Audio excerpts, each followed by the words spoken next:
ದೇವಸ್ಥಾನದ ಪಕ್ಕದಲ್ಲಿ ರಸ್ತೆ ಮಾಡುವಂಥದ್ದು. ಇದರ ಬಗ್ಗೆ ಕೆಲವು ಭಕ್ತಾದಿಗಳಲ್ಲಿ ಗೊಂದಲ ಇತ್ತು.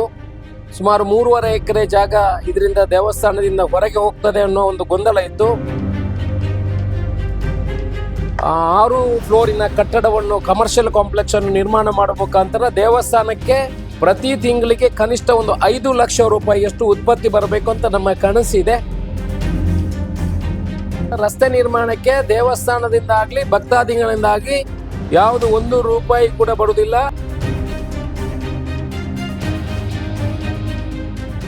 ಇವತ್ತು ಮಹಾಲಿಂಗೇಶ್ವರ ದೇವಸ್ಥಾನದ ಸಭಾಭವನದಲ್ಲಿ ಜೀರ್ಣೋದ್ಧಾರ ಸಮಿತಿಯ ಮೀಟಿಂಗ್ ಅನ್ನು ನಾವು ಕರೆದಿದ್ದೀವಿ. ಇದರಲ್ಲಿ ದೇವಸ್ಥಾನದ ಜೀರ್ಣೋದ್ಧಾರದ ಬಗ್ಗೆ ಒಂದಷ್ಟು ಚರ್ಚೆಗಳು ನಡೆದು ಮುಂದಿನ ಜೀರ್ಣೋದ್ಧಾರವನ್ನು ಯಾವ ರೀತಿ ಮುಂದೆ ತಗೊಂಡು ಹೋಗಬೇಕು ಅನ್ನುವ ಬಗ್ಗೆ 10 ಹಲವು ನಿರ್ಣಯಗಳನ್ನು ಇವತ್ತು ತಗೊಂಡಿದ್ದೇವೆ. ಅದರಲ್ಲಿ ನಾವು ಈ ಹಿಂದೆ ಕೂಡ ಮಾಸ್ಟರ್ ಪ್ಲಾನ್ ಅನ್ನು ಮಾಡಿದ್ದೇವೆ. ಮಾಸ್ಟರ್ ಪ್ಲಾನ್ ಅನ್ನು 6 ತಿಂಗಳು ದೇವಸ್ಥಾನದ ಒತ್ತಡದಲ್ಲಿ ಫ್ಲೆಕ್ಸ್ ಹಾಕಿ ಸಾರ್ವಜನಿಕರಿಂದ ಅದಕ್ಕೆ ಏನಾದರೂ ದೂರುಗಳಿದ್ರೆ ಅದನ್ನು ಕೊಡುವಂಥ ಕೆಲಸವನ್ನು ಮಾಡಿ ದೇವಸ್ಥಾನದ ಒತ್ತಡದಲ್ಲಿ ಪ್ರಶ್ನೆ ಚಿಂತನೆ ಮಾಡಿ ಆ ಮಾಸ್ಟರ್ ಪ್ಲಾನ್ ದೇವರಿಗೆ ಒಪ್ಪಿಗೆ ಇದೆಯಾ ಅಂತ ನೋಡಿ ಆ ದೇವರ ಒಪ್ಪಿಗೆಯನ್ನು ಪಡ್ಕೊಂಡು ಆನಂತರ ಜೀರ್ಣೋದ್ಧಾರ ಸಮಿತಿಯ ಮೀಟಿಂಗ್ ಅನ್ನು ಮಾಡಿ ಅದರಲ್ಲಿ ಅದನ್ನು ಅಪ್ರೂವಲ್ ಮಾಡಿ ಧಾರ್ಮಿಕ ದತ್ತಿ ಇಲಾಖೆಗೆ ಮಾಸ್ಟರ್ ಪ್ಲಾನ್ ಅನ್ನು ಕಳಿಸಿ ಇವತ್ತು ಧಾರ್ಮಿಕ ದತ್ತಿ ಇಲಾಖೆಯಿಂದ ಮಾಸ್ಟರ್ ಪ್ಲಾನ್ ಅಪ್ರೂವಲ್ ಆಗಿ ಬರುವಂಥ ಕೆಲಸಗಳು ಆಗಿದೆ. ಇನ್ನು ಅದರ ಪ್ರಕಾರ ನಾವು ಜೀರ್ಣೋದ್ಧಾರದ ಕೆಲಸಗಳನ್ನು ಮುಂದುವರಿಸಬೇಕು. ಈಗಲೇ ಕಟ್ಟೆಗಳ ನಿರ್ಮಾಣ ಎಲ್ಲ ಆಗಿದೆ. ಕೆರೆಯದು ಟೆಂಡರ್ ಈಗಲೇ 3 ಕೋಟಿ ರೂಪಾಯಿಯ ಟೆಂಡರು ನಿನ್ನೆಗೆ ಕಡೆ ದಿನ ಆಗಿದೆ. ಮುಂದಿನ ದಿವಸದಲ್ಲಿ ಕೆರೆಯ ಕೆಲಸವನ್ನು ಆರಂಭ ಮಾಡುವಂಥದ್ದು, ಸಭಾಭವನದ ಕೆಲಸವನ್ನು ಮಾಡುವಂಥದ್ದು. ಸಭಾಭವನಕ್ಕೆ ಸುಮಾರು 15 ಕೋಟಿ ರೂಪಾಯಿಯಲ್ಲಿ ಸಭಾಭವನದ ನಿರ್ಮಾಣ ಮಾಡಲಿಕ್ಕೆ ಟೆಂಡರನ್ನು ಕರೆದು ಕಾಂಟ್ರಾಕ್ಟರನ್ನು ಫೈನಲ್ ಮಾಡುವಂಥದ್ದು. 12 ತಿಂಗಳಲ್ಲಿ ಆ ಸಭಾಭವನದ ಕೆಲಸವನ್ನು ಅವರು ಮುಗಿಸುವಂಥದ್ದು. ಆನಂತರ ದೇವಸ್ಥಾನದ ಪಕ್ಕದಲ್ಲಿ ರಸ್ತೆ ಮಾಡುವಂಥದ್ದು. ಇದರ ಬಗ್ಗೆ ಕೆಲವು ಭಕ್ತಾದಿಗಳಲ್ಲಿ ಗೊಂದಲ ಇತ್ತು. ಸುಮಾರು 3.5 ಎಕರೆ ಜಾಗ ಇದರಿಂದ ದೇವಸ್ಥಾನದಿಂದ ಹೊರಗೆ ಹೋಗ್ತದೆ ಅನ್ನೋ ಒಂದು ಗೊಂದಲ ಇತ್ತು. ನಾವು ಯಾವತ್ತೂ ದೇವಸ್ಥಾನದ ಜಾಗವನ್ನು ಬೇರೆಯವರಿಗೆ ಕೊಡಲಿಕ್ಕೆ ಅದನ್ನು ಕೊಡುವಂಥ ಕೆಲಸವನ್ನು ಮಾಡೋದಿಲ್ಲ. ಅದನ್ನು ದೇವಸ್ಥಾನದ ಆ ದಾಖಲೆಗಳನ್ನು ಏನು ನಗರಸಭೆಗೆ ಇಲ್ಲ ಬೇರೆ ಸರಕಾರಕ್ಕೆ ಅದನ್ನು ಬಿಟ್ಟು ಕೊಡುವಂಥದ್ದಲ್ಲ. ದೇವಸ್ಥಾನದ ದಾಖಲೆಗಳು ಅದರಲ್ಲೇ ಇರ್ತದೆ. ಆದರೆ ನಾವೀಗ ಸರ್ವೆಯನ್ನು ಮಾಡಿದ್ದೀವಿ ಎಷ್ಟು ಜಾಗ ಹೋಗ್ತದೆ ಅಂತ.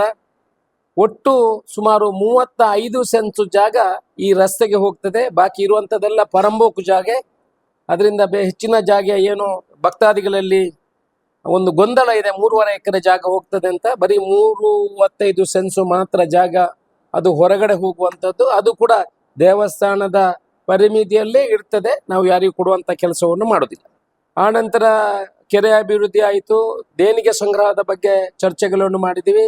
ಎಲ್ಲರೂ ಕೂಡ ಏನು ಈಗ ವಾಗ್ದಾನ ಮಾಡಿದ್ದಾರೆ ಅವರು 25 ಲಕ್ಷ ರೂಪಾಯಿಯನ್ನು ಸಂಗ್ರಹಿಸುವಂಥ ಕೆಲಸಕ್ಕೆ ನಾವು ಅವರು ಒಪ್ಪಿಗೆಯನ್ನು ಸೂಚಿಸಿದ್ದಾರೆ.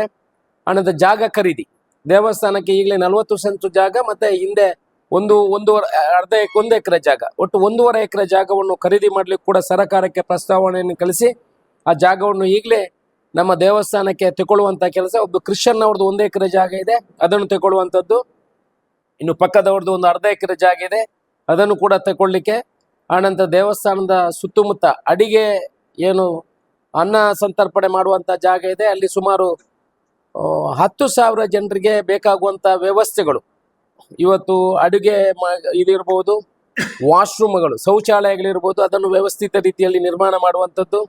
ಈ ಕಡೆಗೆ ಹಾಲ್ ಕಟ್ಟಲಿಕ್ಕೆ ಅದಕ್ಕೆ ಸಭಾಭವನ ನಿರ್ಮಾಣಕ್ಕೆ 15 ಕೋಟಿ ರೂಪಾಯಿಯಲ್ಲಿ ಅದನ್ನು ಕೂಡ ಇಮಿಡಿಯೇಟ್ ಕಾಮಗಾರಿಯನ್ನು ಆರಂಭ ಮಾಡುವಂಥದ್ದು. ಇನ್ನು 4-5 ಕಾಮಗಾರಿಗಳನ್ನು ಇನ್ನು 15 ದಿವಸದ ಒಳಗಡೆ ಅದನ್ನು ಆರಂಭ ಮಾಡಿ ಅದನ್ನು ಕೆಲಸ ಆರಂಭ ಮಾಡುವಂಥ ಕೆಲಸ.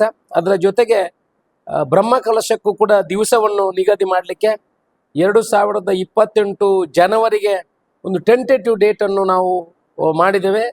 ತಂತ್ರಿಗಳ ಹತ್ರ ಕೇಳಿ ಅದನ್ನು ಕೂಡ ಮುಂದಿನ ದಿವಸಗಳಲ್ಲಿ ಒಂದು ವಾರದಲ್ಲಿ, ಅಂದರೆ ಬೇರೆ ಬೇರೆ ದೇವಸ್ಥಾನಗಳಲ್ಲಿ ಅವರು ಕಾರ್ಯಕ್ರಮವನ್ನು ಇಡಬೇಕಿದ್ರೆ ಈ ಕಾರ್ಯಕ್ರಮ ಅದಕ್ಕೆ ತೊಂದರೆ ಆಗಬಾರ್ದು ಅಂತ ಈ ಡೇಟ್ಗಳನ್ನು ಬಿಟ್ಟು ಅವರು ಬೇಡ ಡೇಟ್ಗಳನ್ನು ಇಡಬೇಕು ಅನ್ನೋ ಕಲ್ಪನೆಯೊಂದಿಗೆ ಅದನ್ನು ಕೂಡ ಒಂದು ವಾರದಲ್ಲಿ ಆ ಡೇಟನ್ನು ಫಿಕ್ಸ್ ಮಾಡುವಂಥ ಕೆಲಸವನ್ನು ಮಾಡ್ತೇವೆ.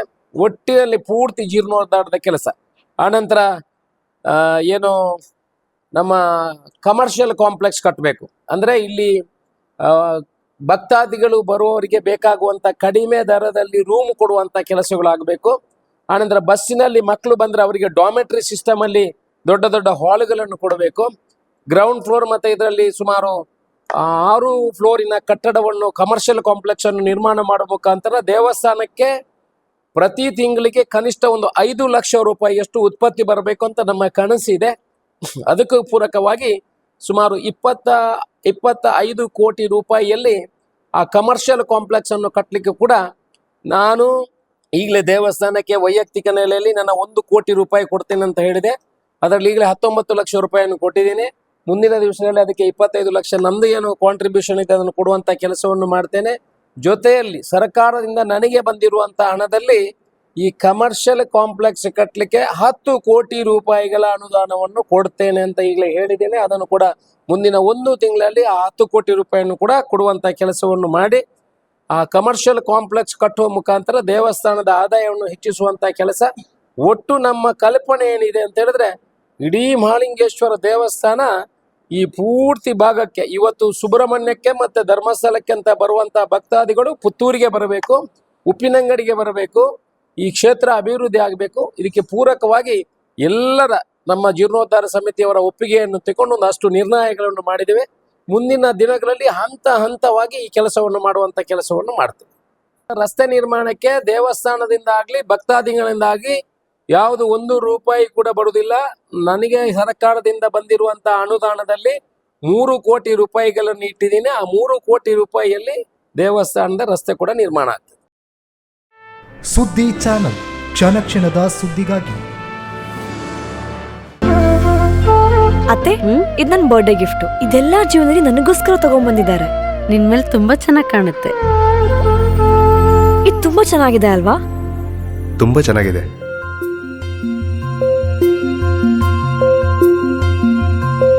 It will look really good on you. Amma? Huh? Mother is always son's first love.